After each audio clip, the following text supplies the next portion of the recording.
Bueno, pues primero que nada, buenas noches. Bienvenidos a nuestra sesión mensual de la vocalía de medicina interna de la Sociedad Médica de nuestro hospital, el Hospital Ángeles del Pedregal. Y a nombre del doctor Oscar Quirós, presidente de nuestra Sociedad Médica, les doy la más cordial bienvenida.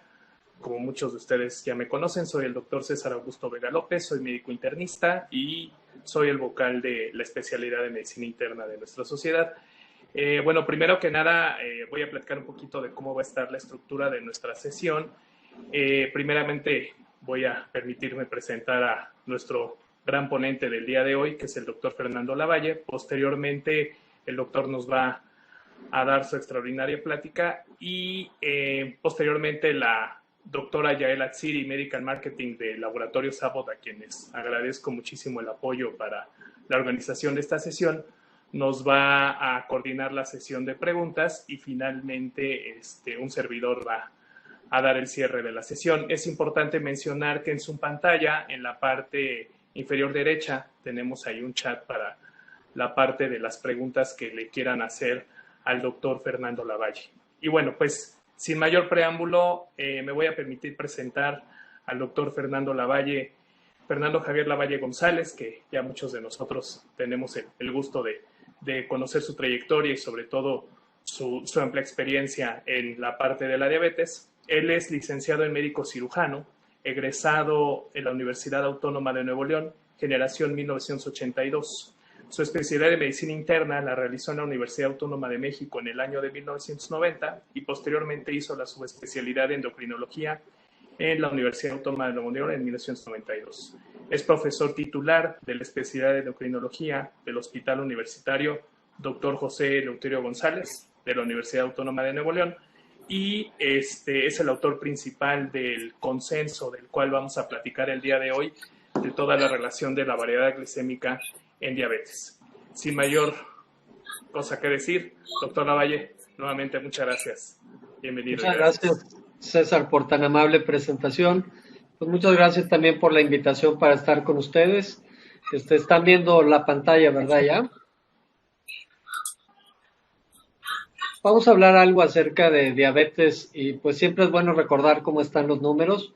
Este es la reporte de la Encuesta Nacional de Salud y Nutrición del 2018 contrastada contra la del 2002, donde podemos ver que la prevalencia de diabetes ya conocida por la población pasó de 9.2 a 10.3%, lo cual habla de que hay en nuestro país alrededor de 8 millones y medio de personas que ya conocen tener el diagnóstico de diabetes. Y empieza a afectar un poco más a las mujeres que a los hombres. Ustedes pueden ver el diferencial de 11.4% versus 9.1%. Cuando uno empieza a desglosar, México es un país de contrastes y podemos ver cómo hay estados que tienen una prevalencia mayor de la reportada en el promedio nacional. Y en esos tenemos a Campeche, Tamaulipas, Hidalgo, a la Ciudad de México y a Nuevo León, que se encuentran por arriba de un 12% de prevalencia de diabetes. Y esto implica algunas cosas. En la encuesta nacional del 2012 podemos ver nosotros que de esos 6 millones y medio de mexicanos que ya conocían tener diabetes, se estimaba que solo un 25% de ellos tenían una hemoglobina glucosilada menor de 7, que nos podría decir a nosotros que tendrían un buen control. Veamos los datos en salud de medio camino en el 2016 y comparémoslo contra el 2012 de cómo han cambiado los tratamientos. Y uno puede ver que la presencia de insulina, ya sea insulina por sí sola o en combinación con antidiabéticos orales, se va prácticamente a un 20% de las personas que tienen o que reconocen tener diabetes en el 2016 en nuestro país. Y ajustar la insulina en estos pacientes pues requiere de sistemas de monitoreo. Control glucémico es muy importante, como podremos ver en este gráfico, sobre todo en pacientes jóvenes. Uno puede ver en los pacientes entre los 18 y los 44 años de edad cómo podemos ver los eventos relacionados a hiperglucemia, al infarto agudo del miocardio, a los accidentes cerebrovasculares y a la enfermedad renal, cómo empiezan a incrementarse en esta población. Al final de cuentas, esa población joven que empieza con diabetes en forma muy temprana va a requerir el uso de insulina en una forma también temprana. Un grupo de compañeros internistas, endocrinólogos, pediatras y endocrinólogos pediatras, nos dimos a la tarea de revisar qué es lo que hay acerca del uso del monitoreo continuo para evaluar la variabilidad glucémica y para ver el control metabólico en los pacientes. Tuvimos la fortuna de que nuestro trabajo fuera beneficiado con la publicación en la revista de Medicina Interna de México. Salió en el número de marzo-abril del presente año y lo que voy a presentarles es un resumen de eso. Esa es mi declaración de conflicto de interés. Mi trabajo institucional lo hago en la Universidad Autónoma de Nuevo León y colaboro con la Secretaría de Salud en el estado de Nuevo León. Y los objetivos que tendremos ahorita para los siguientes minutos en esta charla es ver la importancia del monitoreo continuo de glucosa, las indicaciones de uso del monitoreo continuo, una estandarización de los conceptos para hablar el mismo lenguaje, los beneficios que hay en hipoglucemia y en hiperglucemia, y la variabilidad glucémica y cómo podemos nosotros hacer uso de las flechas de tendencia de estos sistemas. ¿Qué fue lo que hicimos como grupo? En primer lugar, nos dimos a la tarea de hacer un sondeo Delphi, localizamos a 100 colegas, les pusimos una encuesta para ver cuál era la importancia del uso del monitoreo continuo de glucosa, qué pacientes podían verse más beneficiados de este sistema y cuáles serían los mayores beneficios. Y las respuestas las están viendo ustedes en la pantalla. La importancia del uso del monitoreo continuo de glucosa y sus beneficios es que permiten ajustar el tratamiento, detectar la variabilidad glucémica e identificar hipoglucemia, sobre todo las nocturnas o las inadvertidas.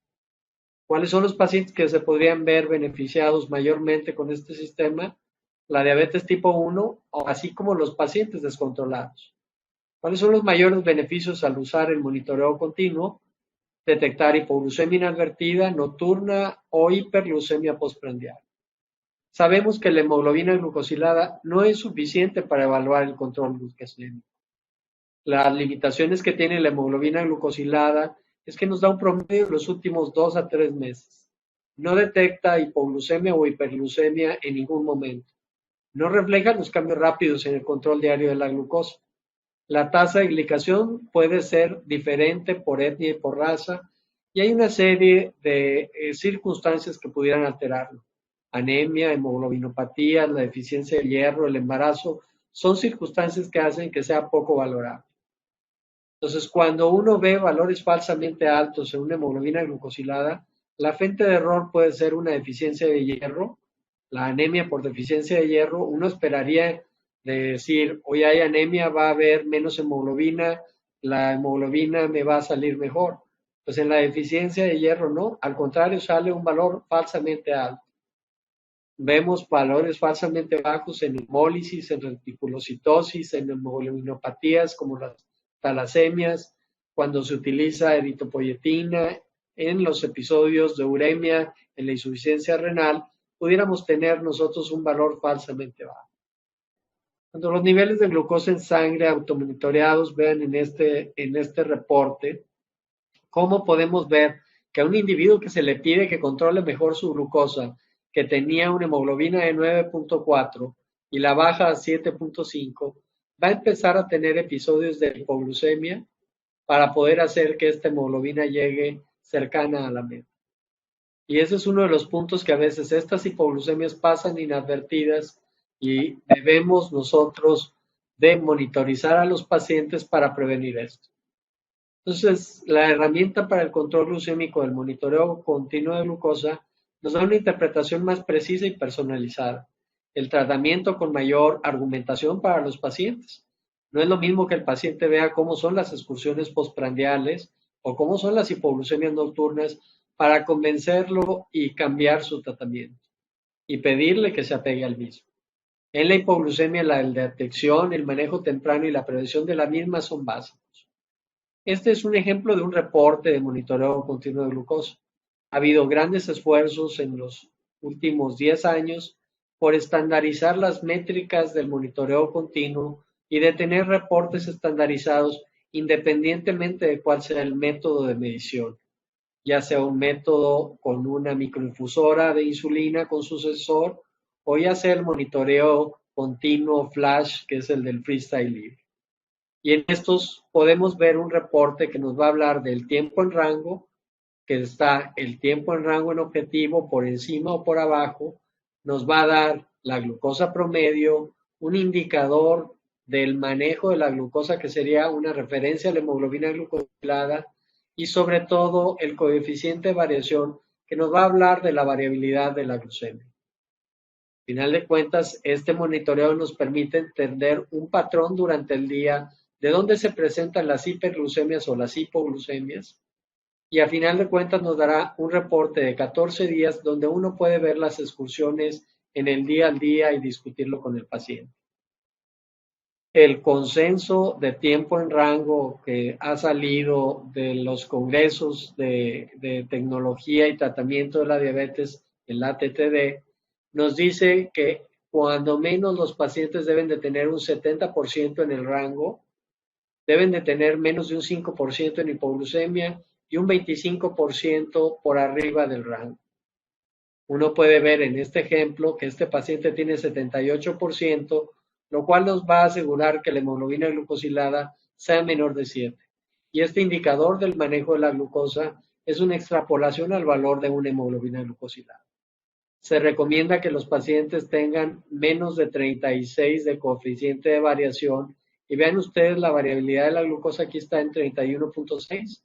Este es el coeficiente de variación. En ese sentido podemos decir que tiene un gran tiempo en rango, lo cual nos asegura que del día pase prácticamente 17 horas dentro del objetivo de control glucémico y que solo tenga en hipoglucemia alrededor de 14 minutos en hipoglucemia seria, que sería por debajo de 54 miligramos. En el perfil ambulatorio vamos a encontrar la mediana y la dispersión de la mediana en las percentilas 25, 75 y 5 y 95. Y esto nos permitirá entender con mayor facilidad cómo se desplaza la glucosa durante el día. Una disculpa.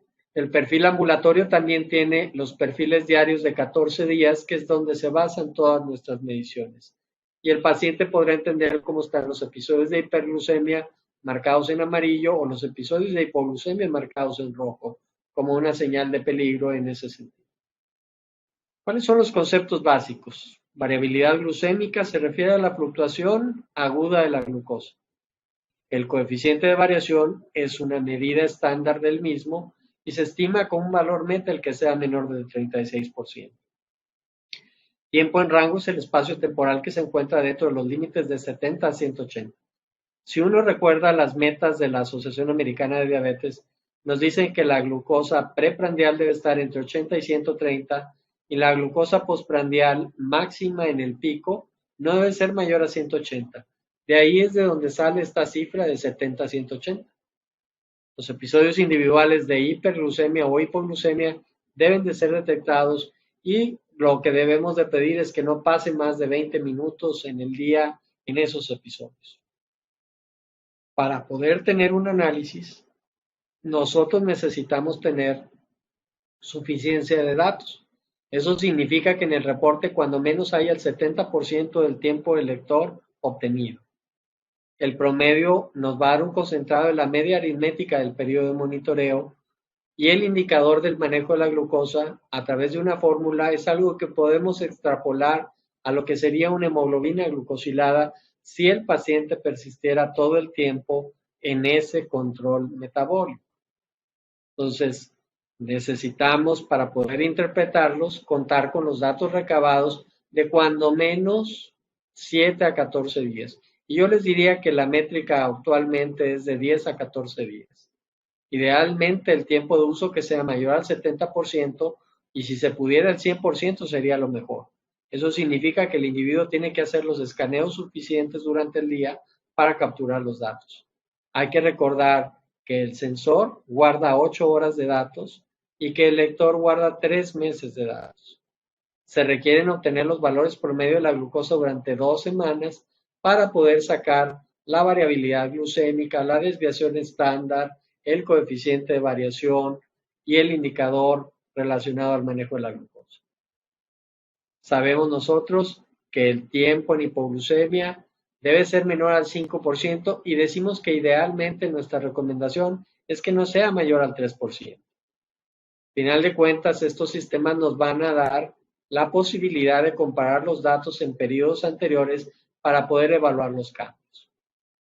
Entonces, los valores estandarizados son 70% entre 70 y 180, 5% por debajo de 70, 1% por debajo de 54 y por arriba de 180 debería ser 25, 20% entre 180 y 250 y por arriba de 250 solo un 5%.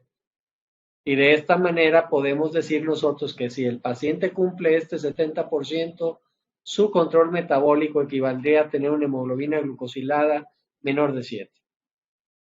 ¿Cuáles son las indicaciones para el monitoreo continuo de la glucosa? El automonitoreo capilar frecuente en la terapia intensiva de la diabetes es una indicación. Entonces sabemos nosotros, por ejemplo, que los pacientes con diabetes tipo 1 que utilizan múltiples dosis de insulina son candidatos a esta indicación. Pacientes que tienen hipoglucemia inadvertida, frecuente o grave también son indicaciones. ¿Cuál es el problema de presentar hipoglucemia en forma repetida? Que se pierde el sistema de alerta de los datos de neuro y de glucopenia y estos individuos lo que van a tener es una hipoglucemia sin los datos clásicos. No van a presentar taquicardia, sudoración, no van a tener esa respuesta adrenérgica que le identifica. Y entonces este individuo puede caer en un estado de inconsciencia por una hipoglucemia. Aquellos individuos que tienen una alta variabilidad glucémica también son candidatos a utilizar el sistema. Aquellos que deben de bajar su hemoglobina glucosilada pero sin aumentar la hipoglucemia son también indicaciones para el monitoreo. Cuando yo voy a hacer un cambio importante en la terapia lo puedo poner. ¿Qué significa esto?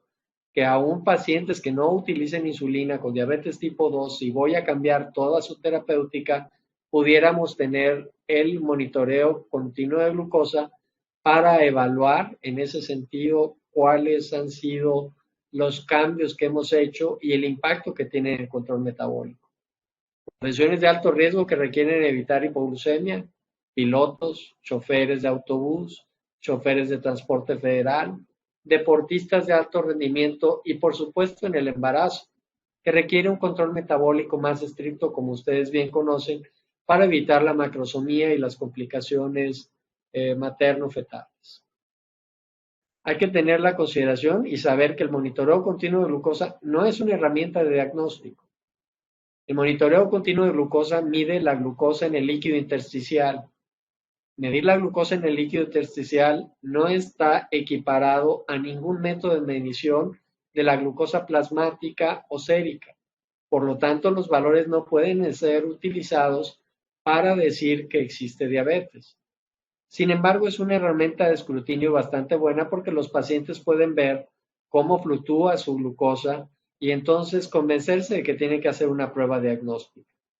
No es la solución al control de la diabetes. El paciente debe continuar con un estilo de vida saludable y su medicación, pero sabemos que el monitoreo continuo puede aumentar la adherencia al tratamiento. Existirán ocasiones en las cuales se tendrá que confirmar los niveles de glucosa mediante el uso del glucómetro. El monitoreo continuo de glucosa del sistema Flash viene calibrado de fábrica y no requiere sacar sangre para obtener una medición. Pero si el paciente quiere verificar si tiene una hipoglucemia o una hiperglucemia severa, es recomendable hacerlo con método de sangre. Si la glucosa está cambiando rápidamente, también es una indicación para checarse en sangre. Y antes de realizar una medida correctiva, también sería prudente que el individuo tenga también una medición en sangre. La necesidad de un entrenamiento por parte de nosotros como personal médico y del paciente hace que algunas personas prefieran no utilizar un sistema de este tipo. Pero la realidad es que el entrenamiento es rápido, el uso del monitoreo es sencillo para los pacientes y el ver un reporte y poderlo discutir con el paciente nos toma 5 minutos. Para nosotros es muy importante la identificación de la hipoglucemia. La ADA nos pone la nueva clasificación de hipoglucemia y una alerta de hipoglucemia es cuando el individuo está por debajo de 70, suficientemente bajo para iniciar tratamiento con hidratos de carbono y requiere una acción rápida. La hipoglucemia clínicamente significativa es aquella que llega a estar en menos de 54 miligramos por decilitro. ¿Por qué? Porque en estos datos es cuando el paciente puede tener neuroglucopenia y de ahí en adelante presentar un episodio de pérdida de la alerta o pérdida de la conciencia. Y la hipoglucemia severa, que es aquella que no tiene un parámetro específico de medición en número, pero es aquella en el que el individuo requiere la asistencia externa de una tercera persona para poder salir de la hipoglucemia. ¿Cuáles son los factores de riesgo que pueden llevar a un individuo a tener una hipoglucemia? Disminución del aporte de glucosa. Claro, si el individuo deja de comer, va a tener una disminución en el aporte de glucosa y está utilizando el mismo tratamiento, puede tener una hipoglucemia. El incremento de la actividad física, sobre todo si esta no fue planeada. La disminución en la producción de glucosa, como sucede, por ejemplo, cuando el individuo tiene una ingesta de alcohol sin comida. El hígado se pone a metabolizar el alcohol, que es un tóxico, y deja de producir glucosa. Hay otras situaciones como la insuficiencia hepática donde se disminuye la producción, valga la redundancia, hepática de glucosa. Estados en donde hay un aumento de la sensibilidad a la insulina, individuos que pierden peso rápidamente, que están haciendo ejercicio físico extenuante, mujeres en el primer trimestre del embarazo tienen un aumento a la sensibilidad a la insulina, pacientes que utilizan una tiazolidinediona también tienen un aumento a la sensibilidad a la insulina y pudieran presentarse hipoglucemias. El uso de insulina o fármacos hipoglucemiantes es bien reconocido, la falla renal o hepática, cuando uno le pone un objetivo glucémico muy bajo, como en el caso de los embarazos, donde se pide que la mujer tenga una hemoglobina glucosilada menor a 6,5 y unas cifras a las 2 horas de menor de 120 miligramos por decilitro de glucosa. En esos episodios ahí puede haber entonces hipoglucemia.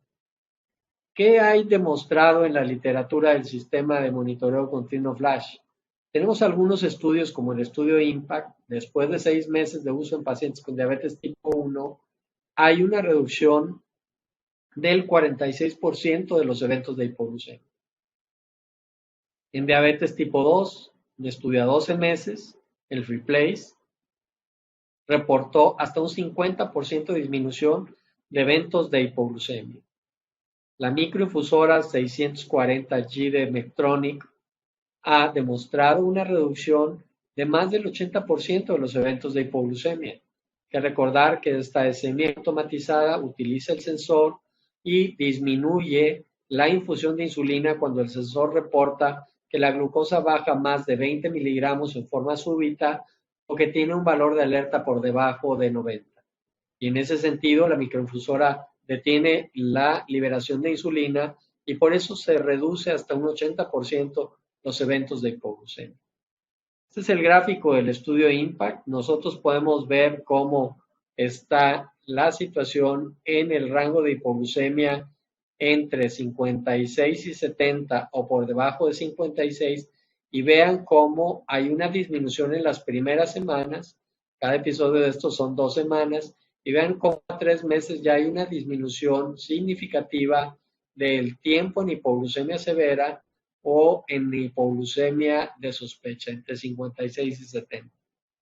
Por eso decimos que esta es una ayuda para la disminución. ¿Qué hay en cuanto a la hiperglucemia?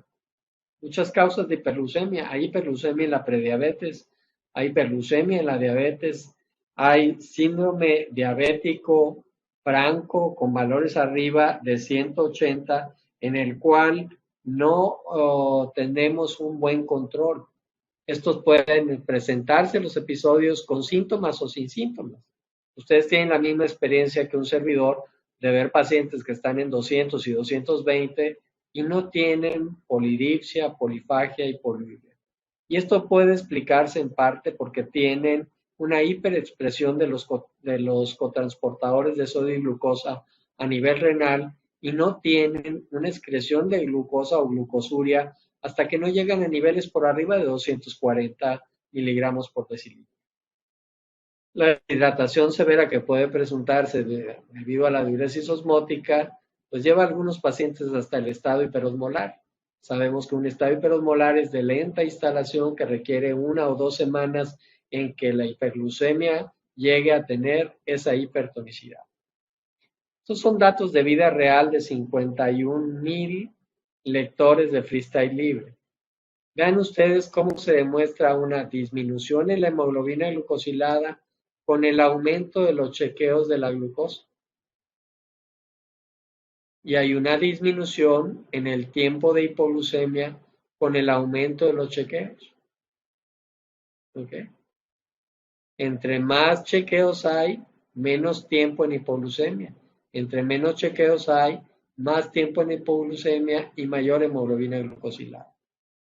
Una de las ventajas de este sistema de monitoreo continuo flash es que como no requiere sacarse sangre, estos individuos pueden hacer 10, 15, 20, 30, 40 monitoreos, los que quieran hacer en el momento del día. Estos sistemas tienen unas flechas de tendencia que, aparte de identificar el número de glucosa que tiene el paciente en ese momento, las flechas de tendencia nos permiten saber hacia dónde se dirige la glucosa. Una flecha de tendencia horizontal nos va a decir que está estable, que no hay un incremento o disminución de más de 2 miligramos por decilitro. En cambio, vean ustedes, si la flecha está completamente hacia arriba en vertical, la glucosa está subiendo de forma rápida a una velocidad mayor a 2 miligramos por decilitro. Eso significa que un individuo que ahorita tiene 180 y tiene esta flecha de tendencia, si yo le doy 10 minutos va a estar en 200, si le doy 20 minutos va a estar en 220, o si le doy media hora va a estar en 240. Lo mismo aplica en el sentido de la flecha totalmente hacia abajo, porque un individuo que tiene 70 en este momento y tiene la flecha de tendencia totalmente hacia abajo, en 5 minutos va a estar en 60 o en 10 minutos va a estar en 50. Y entonces esto le permitiría al individuo prevenir una hipoglucemia seria si él identifica en ese momento hacia dónde va la tendencia. De esa manera nos podemos ayudar. Los ajustes de insulina usando las flechas de tendencia también se pueden hacer. Todos los pacientes que están en una insulinización activa con dosis prandiales, siempre tenemos nosotros un factor de corrección y les decimos pues que una unidad te baja 25, una unidad te baja entre 25 y 50 o entre 50 y 75 o en niños muy pequeños hasta 75 miligramos por una unidad. Entonces yo le voy a decir al paciente si tiene una flecha horizontal que debe utilizar su sistema de corrección tradicional. Pero ¿qué pasa si yo veo que está con la flecha de tendencia totalmente hacia arriba? Pues que este individuo, aparte de corregirse con este factor de corrección, debe de aumentar 3.5 unidades por la tendencia al alza rápida. O si el individuo pensaba poner unidades para una comida y tiene la flecha de tendencia totalmente hacia abajo, tendrá que restarle a las unidades que le tocan para esa comida, porque si no el paciente lo que va a tener es una hipoglucemia. Y de esta manera las flechas de tendencia nos permiten a nosotros poder hacer un ejercicio de control. Estas son acciones cuando uno ve que el individuo tiene 250, que sería una hiperglucemia severa, y uno encuentra la flecha totalmente hacia arriba. Hay que corregir las dosis del bolo de insulina. Si la flecha está totalmente hacia arriba, a lo mejor hay que confirmarlo con una glucosa capilar. Cambiar el sitio de infusión si está usando una microinfusora de insulina o utilizar una dosis adicional de insulina prandial o rápida para controlar esa hiperglucemia. Entonces, para estos escenarios hicimos una recomendación.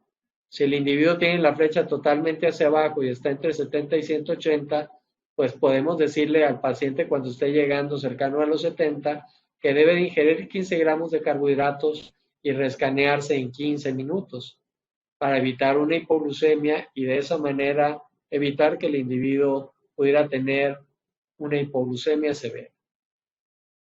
En cuanto a la variabilidad glucémica, existen diferentes métodos para evaluarlo. El coeficiente de variación es una medida que refleja un poco mejor esta situación. Los métodos como el CONGA, como el MAGE y el MODE requieren sofisticadas operaciones matemáticas con los números para sacarlos. Se utilizan mucho para estudios de investigación. Pero ahora sabemos nosotros que el coeficiente de variación ya viene integrado en el reporte del freestyle libre y nos permite a nosotros, a través de ver la desviación estándar contra el promedio, saber si el paciente tiene una alta variabilidad. ¿Qué significa tener más de 36? Que probablemente el individuo está en riesgo de tener hipoglucemias y que lo que está teniendo es hipoglucemias e hiperglucemias compensadoras. Y de esa manera puede tener un buen promedio de hemoglobina glucosilada, pero el problema es que está teniendo una alta variabilidad y sabemos que esto puede empeorar el estrés oxidativo y a final de cuentas ser un marcador para tener inflamación. La variabilidad glucémica también está relacionada a la mortalidad cardiovascular y nosotros reconocemos la variabilidad glucémica sobre todo en los periodos de picos de hiperglucemia postprandial. Y a final de cuentas esto pudiera relacionarse a enfermedad macrovascular. En muchos estudios, el de los policías de París, está el estudio Honolulu, que han demostrado la asociación entre la hiperglucemia postprandial y la mortalidad y enfermedad macrovascular. Entonces, detectar la variabilidad glucémica a través de estos métodos nos permite ayudar a corregir. ¿Cuáles son los factores que pueden estar asociados a una variabilidad glucémica? Edad avanzada, insuficiencia hepática o renal, tener masa magra reducida, la sarcopenia del adulto mayor, tener neuropatía autonómica porque entonces el paciente no tiene las señales de alerta en la hipoglucemia. Algunos medicamentos antidiabéticos, sobre todo los secretagogos de acción larga, como serían las sulfanilureas, pueden darnos una mayor variabilidad glucémica. Vean ustedes la cantidad de ingesta de verdura y fibra, sobre todo, que puede retrasar la absorción de los carbohidratos en el tracto gastrointestinal, así como algunos medicamentos, pudieran hacer que haya una mayor variabilidad glucémica en ese sentido. Y de esta manera pudiéramos nosotros evaluarlo con un monitoreo. El objetivo que todos tenemos al tratar a los pacientes es disminuir la hiperglucemia basal para que se disminuya la hiperglucemia postprandial y de esta manera tener pequeñas excursiones durante el tiempo o durante el día y de esta manera lograr un mejor indicador del control. Y sabemos que en esa parte los pacientes con diabetes tipo 2 pueden tener unas altas excursiones de la glucosa. Cuando nosotros tenemos una hemoglobina glucosilada de 8, podemos decir que la hiperglucemia basal es la que contribuye más que la hiperglucemia postprandial. ¿Qué significa hiperglucemia basal? La hiperglucemia de ayuno. Cuando el individuo está en alrededor de 7,5, la hiperglucemia de ayuno es igual a la hiperglucemia postprandial. Pero si yo quiero llevar a mi paciente a 7, tengo que trabajar en la hiperglucemia postprandial, porque de otra manera no voy a poder hacer que el individuo tenga 7 o menos de 7. Entonces, en ese sentido, estos mecanismos de medición nos permiten a nosotros tener una mejor observación del fenómeno y poderlo corregir. La hemoglobina glucosilada tiene que ver con la homeostasis de la glucosa estable. Sabemos nosotros cuál es el incremento de glucosa que nos va a dar un aumento en lo que sería la hemoglobina glucosilada. Vean ustedes aquí, en este gráfico, estamos viendo pacientes con diabetes tipo 2 tratados solo con dieta o agentes antidiabéticos y vean cómo estos individuos tienen pocos episodios de tener glucosa por debajo de 60. Aquí están alrededor del valor medio de la glucosa, vean ustedes en negro con menor a 60 miligramos o mayor a 60 miligramos. Vean en blanco es menor, que prácticamente los individuos que están tratados con antidiabéticos orales que no sean secretagogos tienen muy pocas hipoglucemias, pero vean a los pacientes tratados con insulina cómo se aumenta la proporción y en individuos con diabetes tipo 1 cómo hay un incremento de la proporción de hipoglucemia. Entonces, resumiendo un poco cuáles son los beneficios de tener el monitoreo continuo de glucosa. En diabetes tipo 1, la reducción de la hipoglucemia en diferentes estudios van en la diurna desde un 38% a un 40% de la reducción nocturna y el tiempo en hiperglucemia, vean ustedes, en episodios graves hasta un 40-41% de reducción. En el paciente pediátrico es especialmente benéfico, se aumenta 1 hora más de tiempo en rango para los pacientes al utilizar este sistema. Hay una reducción significativa en la hemoglobina glucosilada. Hay que recordar que el paciente pediátrico tiene una meta de hemoglobina glucosilada menor a 7.5 por la dificultad del manejo de los mismos. Aumenta la frecuencia de escaneos y empodera, ven cómo el 94% de los adolescentes tomaron mejores decisiones sobre su tratamiento cuando utilizan un sistema de monitoreo continuo. En pacientes con diabetes tipo 2 hay una reducción impresionante de un 54% de la hipoglucemia nocturna y en el día de un 41%.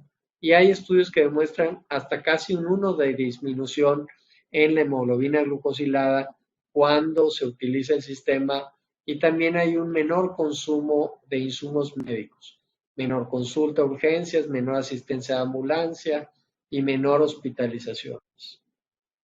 Vamos a pasar a ver un ejemplo de cómo hay un monitoreo continuo de la glucosa. Recordando que para interpretar el informe debemos de considerar la calidad de los datos, que haya más del 70% de los mismos, revisar la rutina diaria típica del paciente, identificar los episodios de hipoglucemia, revisar el perfil como parte de cada día, evaluar la variabilidad y dar un mensaje para que el paciente lleve a casa. Es una mujer de 52 años con diabetes de 15 años de evolución, hipertensión de 10 años con sobrepeso, tratada con un inhibidor de EPP4 y metformina, con insulina glargina en la noche, y ella tiene el antecedente de haber tenido Angor y la colocación de 2 stents, y un hermano también con diabetes con un infarto. ¿Qué es lo primero que tenemos que ver? Suficiencia de datos. 86% del tiempo están de los datos. Pasa a la siguiente fase. Sí tiene arriba del 70. Segundo que voy a ver es mi glucosa promedio. Y aquí estamos viendo la glucosa promedio. Está dentro del rango. 93% del tiempo está dentro del rango. Por encima del objetivo, por arriba de 180, solo tiene 6%. Y por debajo del objetivo, un 1%. Mi indicador de la glucosa, del manejo de la glucosa, resulta de ser en una estimación comparable a 5.5 de hemoglobina glucosilada. Vean ustedes, eventos de baja de glucosa tuvo 3, están cercanos a las 6 de la mañana, pero le duran 41 minutos, que es un tiempo inaceptable. Dijimos que no debería ser más de 20 minutos. Vean cómo está la percentila 90-10 y la percentila 25-75. La paciente casi no tiene dispersión. Y el semáforo para la mediana de glucosa, porque todo el tiempo la pasa dentro del rango, está en verde. La variabilidad por debajo de la mediana está presente en esta parte de aquí del día, lo cual le da un riesgo moderado de tener hipoglucemia. Y vean que en esta parte del día la probabilidad de una baja de glucosa es más alta antes de las 6 de la mañana.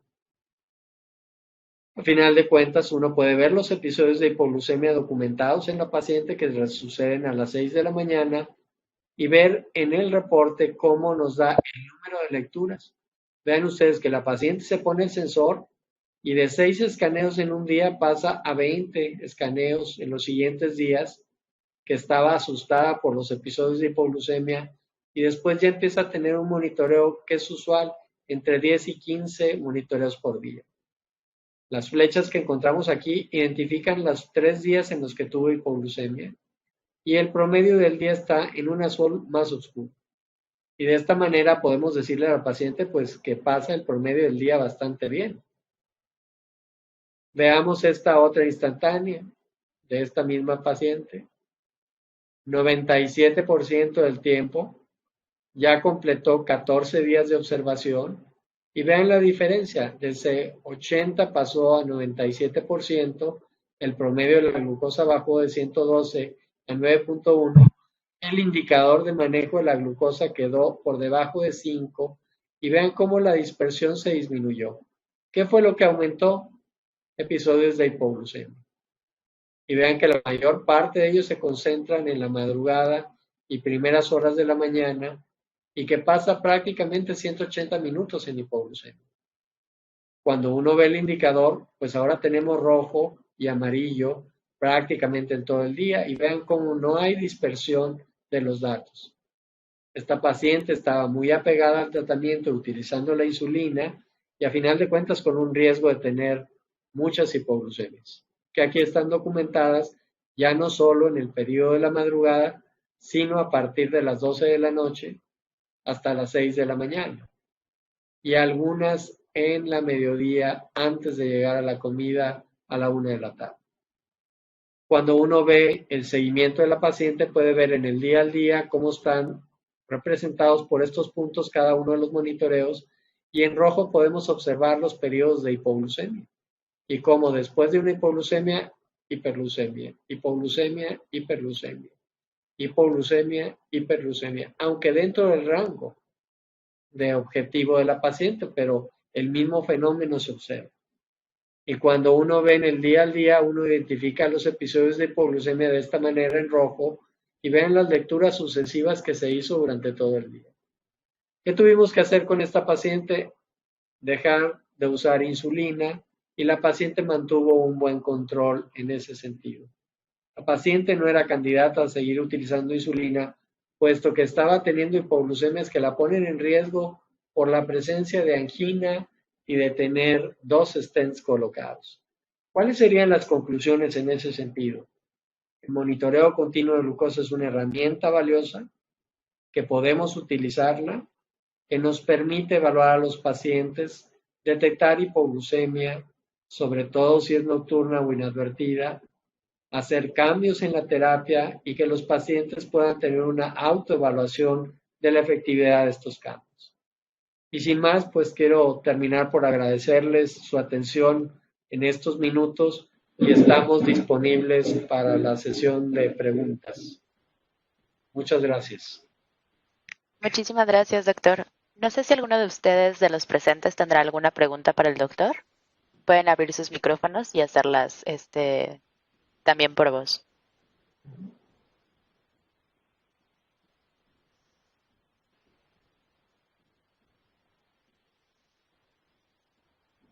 ¿Una pregunta, alguna duda?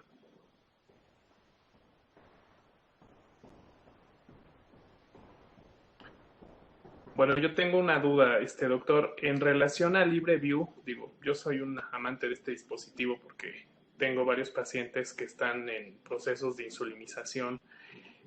¿Cada cuánto se puede checar toda esta información y cómo funcionaría? Porque es una de las dudas que luego tenemos con los pacientes. Sí.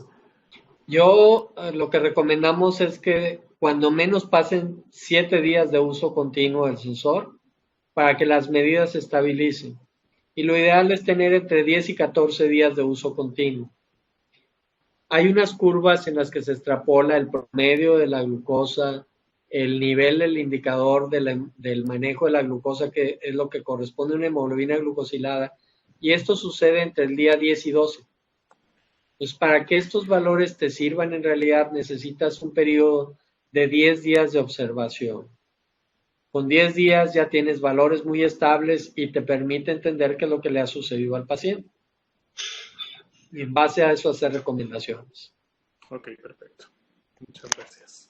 Doctor, tenemos una pregunta en el chat que nos preguntan sobre el uso de este sistema de monitoreo en pacientes hospitalizados con COVID, si usted tiene algo de experiencia con ello. De hecho, estos sistemas se han recomendado. En Estados Unidos se facilitó el uso porque estos sistemas permiten que no haya contaminación por sangre. No hay que hacer una punción, solo hay que colocar el dispositivo. El paciente puede usar el lector o el médico puede pasar el lector por encima del brazo del paciente para obtener la lectura y ayudar al control metabólico de los pacientes que tienen diabetes. De hecho, es una arma muy, muy interesante porque disminuye la posibilidad de contagio. Hay que recordar que estos pacientes reciben anticoagulantes, reciben otros medicamentos, y entonces uno pudiera, con las punciones capilares para hacer una glucemia capilar, tener más problema de contaminación. Entonces, estos sistemas se han privilegiado y en Estados Unidos se aceptaron por la FDA para el uso en los pacientes con COVID. Así es, muchísimas gracias, doctor. También nos preguntan si estos sistemas nos pueden servir ahora para, bueno, la circunstancia actual, para el monitoreo a distancia de los pacientes que viven con diabetes. También, porque por ejemplo los pacientes pueden bajar los datos de dos maneras distintas. El lector viene con un cable que uno puede conectar a la computadora y entonces uno puede bajar los datos en la página de LibreView y mandarle el reporte al médico. La otra es que los pacientes pueden hacer que el médico en su consultorio vea los datos. Yo, por ejemplo, utilizo el sistema, los doy de alta, yo creé en el programa LibreView en Internet mi consultorio virtual, lo llamo Hospital Universitario, yo hago la invitación a los pacientes y puedo ver en tiempo real los escaneos que han hecho y los reportes sin necesidad de que el paciente esté en mi consultorio. Entonces, este sistema puede producir reportes a distancia y uno puede hablar francamente con el paciente, pues con los datos en la mano. Oye, mira, aquí estás viendo esta parte, aquí está habiendo hiperglucemia, aquí están habiendo hipoglucemia, no te estás poniendo la insulina en forma adecuada, hay que cambiarlo. Y pues esta tecnología permite hacer eso. Sin la presencia del paciente en el consultorio podemos obtener los datos del monitoreo de los mismos. Muchísimas gracias, doctor. También me preguntan si en cuanto a los ajustes de tratamiento, ¿qué tan seguido los puede hacer? ¿Cada semana, cada 2 semanas con estos sistemas de monitoreo continuo? Aquí la experiencia es, como dirían, madre de la ciencia. Las insulinas basales requieren un periodo de 3 días para estabilización de la dosis. Si yo lo que voy a modificar es mi dosificación de insulina basal, pues no le voy a recomendar que la haga todos los días, le voy a recomendar que la haga cada tercer día. Y de esa manera se estabiliza en la dosis. Si lo que voy a recomendar son cambios en la insulina prandial, esas se pueden recomendar a cualquier hora del día, porque uno puede estar viendo cuál es el efecto de las unidades que se puso en la excursión postprandial y ver los patrones.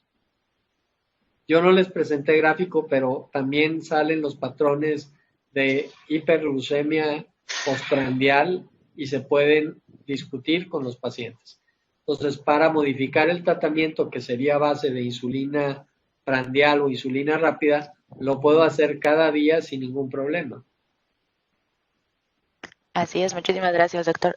También nos preguntan si en su experiencia ha sido de utilidad también en pacientes con diabetes tipo 2, aunque no sean usuarios de insulina. Así es. Yo tengo varios pacientes que no son usuarios de insulina, pero tengo pacientes que están en terapia triple o cuádruple que incluye una sulfanilurea.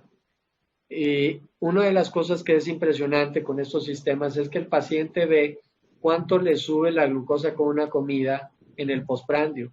Y ese es uno de los argumentos que más ayuda a convencer al paciente que tiene que cambiar su estilo de vida o que tiene que cambiar la medicación y ajustarla. Porque los pacientes quedan impresionados. Yo a veces empecé a ponerles esto como si fuera un holter y le decía a los pacientes, vamos a probar, póngaselo como un holter, yo le presto el aparato, usted compra el sensor, se lo pone y lo ve. Y una gran cantidad de los pacientes dicen, pues doctor, yo quiero seguirlo utilizando porque ahora me permite saber cómo estoy todo el día y qué tanto me sube la glucosa con algunos alimentos. Si yo no esperaba, pero el día que comí mole, la glucosa no me bajó en 4 horas de 300. Entonces esa combinación de la grasa, el azúcar, el chocolate y los carbohidratos que se consumen con el mole hace que los pacientes permanezcan alto mucho tiempo. Y estos pacientes con diabetes tipo 2 pueden reflexionar acerca de su tratamiento. Por eso les comentaba que nosotros recomendábamos en esta publicación del consenso de que es muy importante darle mensajes a los pacientes para llevar a casa. Y eso se hace a través de educarlos con el objetivo de hacia dónde se mueve la glucosa y cómo está su control en esa parte del día. Así es. Muchísimas gracias, doctor. Tenemos otra pregunta que nos dice, en pacientes con hemoglobina glicosilada promedio entre 6 y 7 con hipoglucemiantes orales, ¿está indicado en un paciente estable este monitoreo? Sí, porque si tiene hemoglobina glucosilada en 6, de seguro tiene hipoglucemias inadvertidas. Hay estudios que demuestran una gran proporción de hipoglucemia inadvertida nocturna en pacientes con diabetes tipo 2 que tienen promedios de 6 o menos de 6,5 de hemoglobina glucosilada. Entonces, ahí hay que ponerlo porque eso te ayudaría a detectar hipoglucemia nocturna y quitarle el riesgo que tiene la hipoglucemia. Así es, muchísimas gracias, doctor. También nos preguntan si en complicaciones micro o macrovasculares hay algo que compruebe que estos sistemas están justificados en uso o que hayan disminuido su presentación. No hay una evidencia de disminución de complicaciones micro o macrovasculares.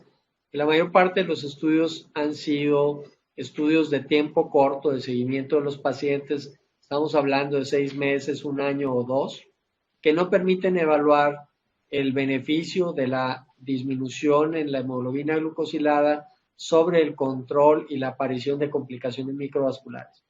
Pero hay muchos estudios que demuestran que bajar un 1% de la hemoglobina glucosilada puede repercutir en una disminución de entre el 25 y 40% de las complicaciones micro y macrovasculares.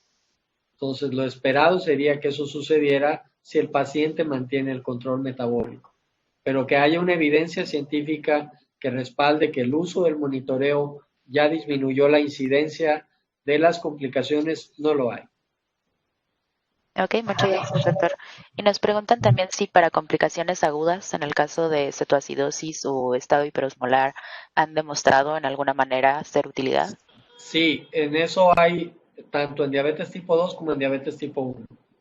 En diabetes tipo 2 hay menor número de hospitalizaciones, menores visitas a urgencias, demostrado en estudios de vida real al utilizar el monitoreo.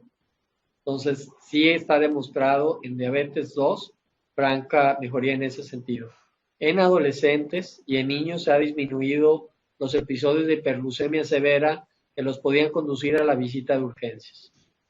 Hay que recordar que este lector también es capaz de medir cetonas en sangre. Es de los pocos aparatos que nos permite a nosotros que si el paciente tiene descontrol, decirle que lo utilice para hacer una punción capilar y medir cetonemia y de esa manera podernos ayudar a tomar una mejor decisión. Ese es un beneficio extra a lo que es el monitoreo continuo de la glucosa. Así es, muchísimas gracias, doctor. Creo que ya no tenemos más preguntas en el chat. No sé si alguien más tenga algún comentario.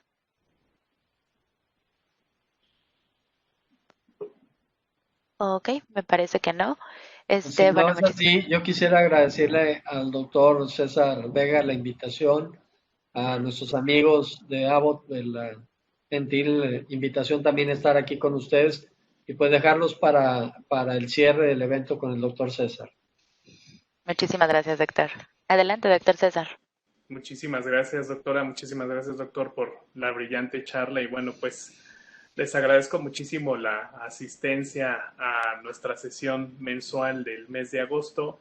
Y bueno, los esperamos para la sesión del mes de septiembre. Y bueno, pues agradezco nuevamente al Laboratorio Abbott, agradezco a Luz, agradezco a la doctora Yael, todo el apoyo, al doctor Lavalle y sobre todo a ustedes, pues sin más, que tengan una muy buena noche. Les mando un abrazo a distancia y sigámonos cuidando, por favor.